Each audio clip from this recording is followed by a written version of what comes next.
It's time for another Disney cruise, and this time we're sailing on the Wish for a 3-night cruise out of Port Canaveral with stops in Nassau and Castaway Cay. I have sailed on the Dream multiple times, but this is my first time sailing on the Wish. I absolutely loved the other Disney cruises on the Dream, so I can't wait to see what this newest ship has to offer.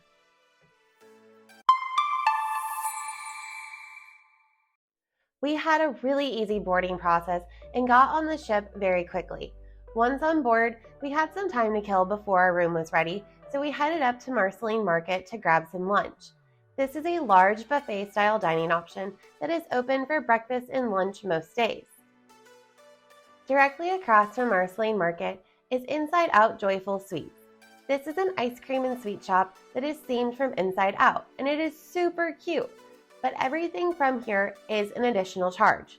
We didn't end up getting anything from here, and throughout the cruise, I actually didn't see a whole lot of people going in there, but I absolutely love the giant bing bong on the wall outside of it. After lunch, we headed up to our room on Deck 8. This deck is themed to Sleeping Beauty and Princess and the Frog. Even the carpet and the lights are full of woodland critter details. We stayed in a Deluxe Family Oceanview Stateroom with Verandah. Other than the suites on board, these are the biggest rooms available and can sleep 4 to 5 people. Our stateroom was themed Princess and the Frog and was decorated with art featuring this movie.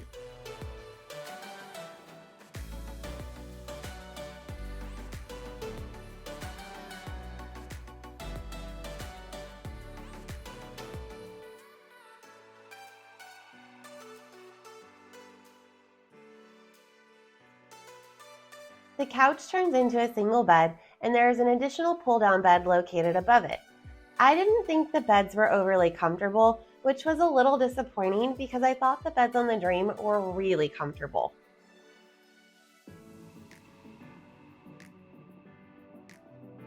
I also thought that the stateroom felt smaller than the same type of stateroom on the Dream. However, the furnishings and the decor were definitely better on the Wish, and you could definitely tell that this ship is still pretty and new.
The bathrooms are set up in a split style similar to on the Dream and Fantasy.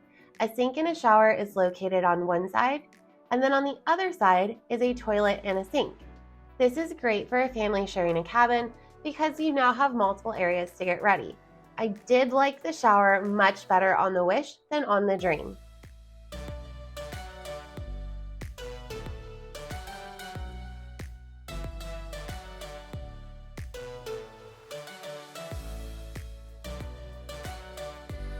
Our veranda seemed a bit deeper than the rooms we had on the Dream, but width-wise it was about the same.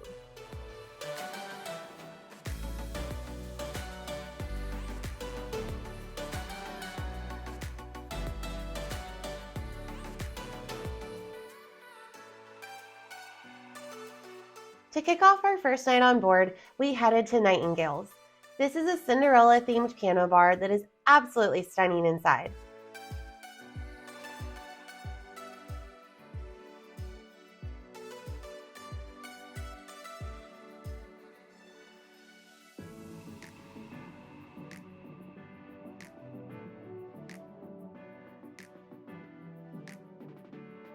I ordered a Dreams Come True, which had gin, elderflower, white cranberry, and sparkling rosé. It was absolutely delicious and was actually my favorite drink I had the entire trip.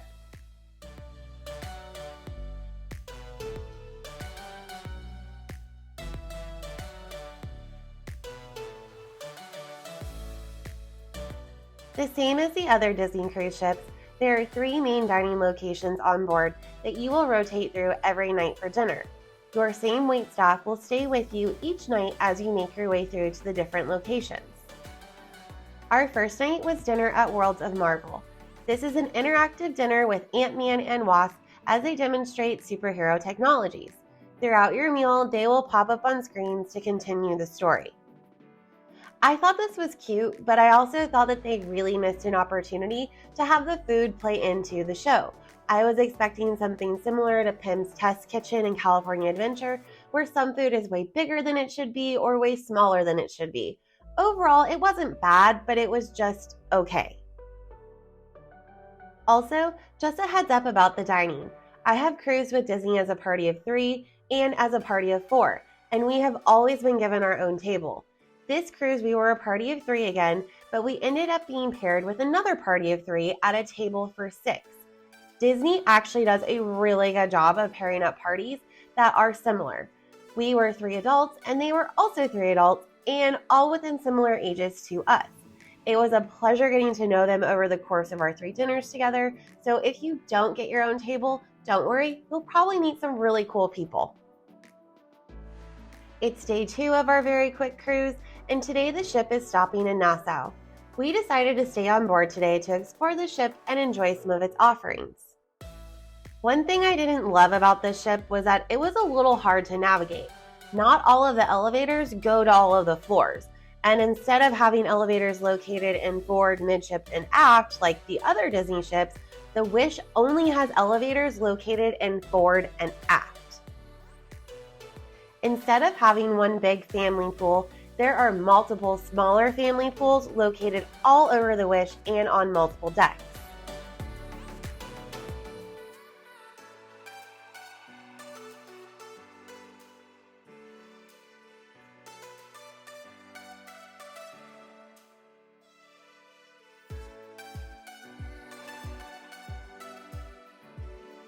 Located on Deck 12 is the Toy Story Splash Zone for little ones. This even has its own mini water slide. Located right next door is Slidosaurus Rex.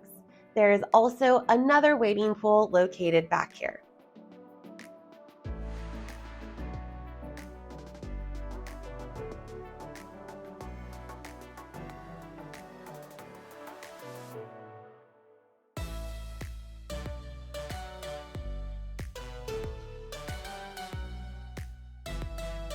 On Deck 13 is Quiet Cove, which is the adult-only area.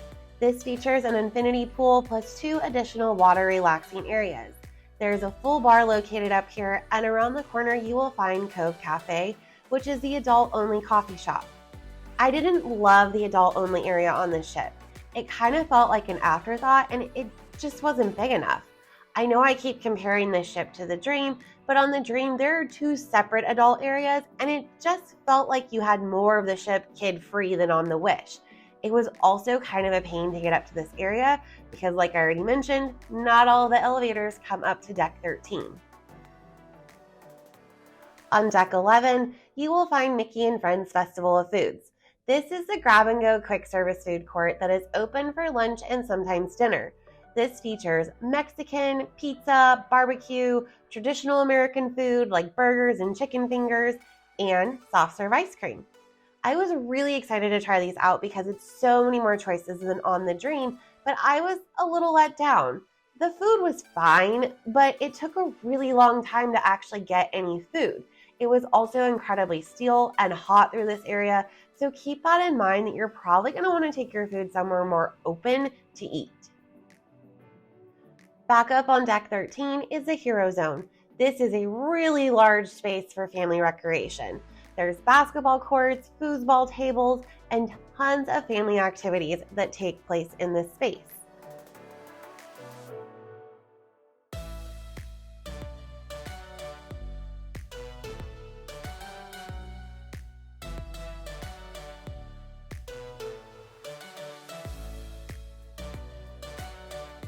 There are 2 movie theaters located on board, and they are themed incredibly.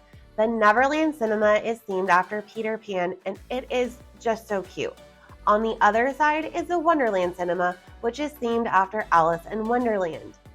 This is also where you will find Walt Disney Theater, which is home to the Broadway where they stage performances. Tonight's performance was The Little Mermaid, and it was fantastic. I highly recommend checking out the shows on board because they have fabulous sets, fabulous effects, and just phenomenal performers. After the show, we stopped into the bayou to grab a drink. This lounge is themed after New Orleans and Princess and the Frog, so of course we had to get hurricanes. You can also get beignets here for an additional charge. Our second dinner on board was at Arendelle, which is a frozen dining adventure. I love Frozen. One of my dogs is actually named after Sven, so I was so excited for this dinner.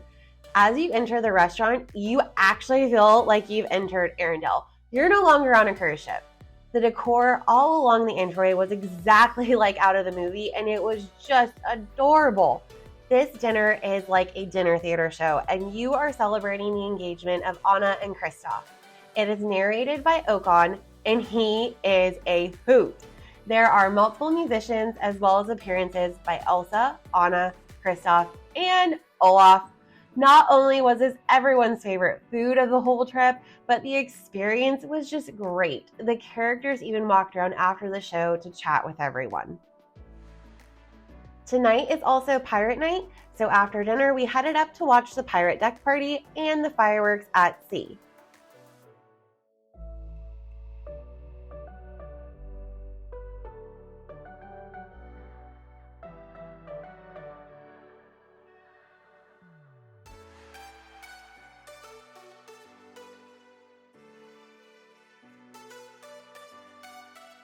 When we returned to our room later that night, our host had left us a Davy Jones towel animal to keep up with the pirate theme. Our third and last day on board is at Castaway Cay. This is Disney's private island in the Bahamas, and it is one of my favorite places. There are 3 different areas on this island, and it's a little bit bigger than you would think, so I highly recommend taking the tram. The first 2 sections of this island are family friendly, and the furthest section, which is Serenity Bay, is only for adults. Our travel party is only adults, so we headed straight to Serenity Bay. There is a full bar located here, and there are plenty of chairs for you to just enjoy some time by the ocean. This area is quite large, so there's plenty of room to spread out. It is absolutely stunning out here and is the very definition of relaxation. This area also has its own barbecue spot for lunch. This is included as part of your cruise, and it's like a beach picnic. They have hamburgers, hot dogs, ribs, chicken, all off the grill, as well as sides to choose from. They also have the self-service soda machines and the soft-serve machines. After a late lunch, we decided to get back on the tram and head back onto the Wish before our last night on board. Before dinner, we stopped into Star Wars Hyperspace Lounge. This lounge has quite the entrance, and you feel like you're almost entering a secret space. Inside, it was less impressive than the outside. Now, I'll admit I'm not really a Star Wars fan, but there just wasn't that much in here. There's also not a lot of seating. The water was actually my favorite part of this bar. They made it pink with glitter somehow, but it was just regular water. I ended up having the server recommend a drink for me, and I have no idea what I ended up with, but I do know that it was yummy, it was vodka based, it tasted kind of like a dreamsicle, and it came with boba balls on top. Smoke bubbles were really big in this lounge. Our server kept wanting to put them on everything. And while the smoke bubble is neat the first few times you see it, it kind of loses its charm after that. Overall, I wasn't very impressed with this lounge, and personally, I would probably skip it if I were ever back on the Wish again. Our last dinner on board was at 1923. This restaurant is split into 2 sides. One is for Walt Disney, and the other side is for his brother, Roy Disney. 1923 celebrates the very beginnings of the Walt Disney Company in California, and it has that old Hollywood elegance. Staying true to the theme, there are tons of animation artifacts on display all over this restaurant, including sculptures, sketches, and props. It was absolutely amazing to walk through and just look at all of the different displays.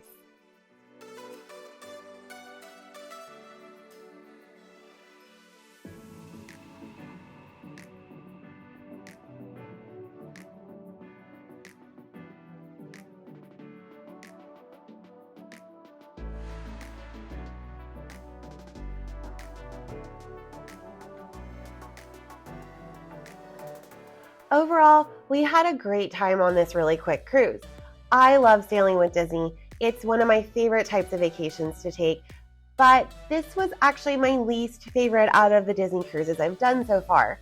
This was our first 3-night cruise, and I don't think I would ever do another Disney cruise for less than 4 nights. The 3 nights just went by too quickly, and there wasn't enough time to fully enjoy the ship and take some time to also relax. I've done this same route before, but with a 4-night cruise, and having that extra day at sea makes a big difference. I also don't think I'll personally ever sail on the Wish again. This ship felt more geared towards families with kids than other Disney ships.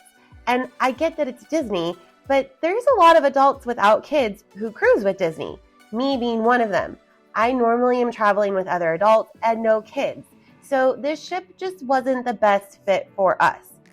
I think the ship is absolutely gorgeous, and I think they did a phenomenal job on decor. I also really loved the Arendelle restaurant, but between the lack of adult-only areas and being difficult to navigate the ship, it also felt a little crowded with the amount of people that were on board, and I never felt that way on the Dream and any of our cruises on that ship. So overall, this was still a great little getaway, and I'm super glad that we did end up giving the Wish a try for ourselves. I hope you found this video helpful. If you did, please give it a like for me. And if you have any questions about my cruise on the Wish, don't hesitate to reach out down in the comments. I'll see y'all next week.